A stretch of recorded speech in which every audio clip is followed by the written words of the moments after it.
In more news this afternoon, major developments in the UAW corruption scandal. Prosecutors have added yet another set of charges to a high-ranking director, but there's much more to go with those charges that changes the nature of the case. As business editor Rod Maloney reports, Vance Pearson was supposed to be in court today, but that quickly changed.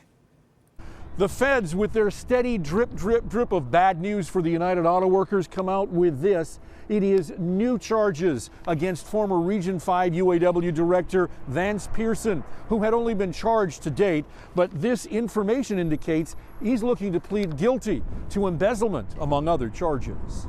This is Vance Pearson, bald pate, black vest, gray pants, black shoes, walking into federal court with his lawyers last November. At his initial appearance charged with embezzling union funds, money laundering, wire fraud, and conspiracy, he pled not guilty. Today, it's an entirely new case. In a superseding information, prosecutors announced new charges of conspiracy to embezzle union funds and aid a racketeering enterprise. The information means Pearson is looking to plead guilty. What's more, the Pearson case is now merged with another UAW case brought against former UAW Region 5 CAP Council staffer Edward N. Robinson and 4 unnamed union leaders. Now, it's no secret Vance Pearson loved his golf. Here he is behind the wheel of a golf cart with former UAW President Gary Jones at a UAW golf outing.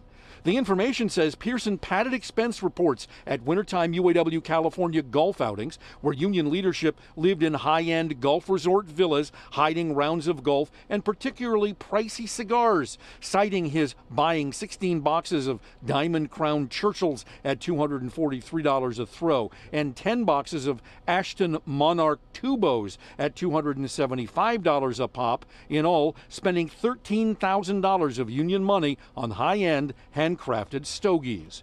Also part of today's filing, the government wants either the cigar or the money back as part of a forfeiture allegation. If Pearson ends up pleading guilty, he must pay the government amount equal to the theft. Now, the union today put out a statement decrying Pearson's alleged crimes. They're saying that they have said all along that he blatantly violated his oath of office, betrayed the trust of hardworking union members. You may recall that the union threw him out along with former President Gary Jones. They're no longer in the union at all. They've launched their own investigation of them, but it's important to point out that Gary Jones resigned from office and he has not been charged with anything in this case. Back to you. Well, Rod, any word on when we will see these cases actually get to court? Well, no. We were looking for dates to see if, in fact, they'll be having the guilty pleas, and they haven't scheduled them yet. And as we've seen in the other cases like this, they tend to go maybe a month or two, and they don't do them together, even though these particular cases now have been merged into one. Sure. It's likely it'll be a month or two, or maybe even 3, before we get these guilty pleas finished. Well, we know you'll keep us posted. Rod, we appreciate it.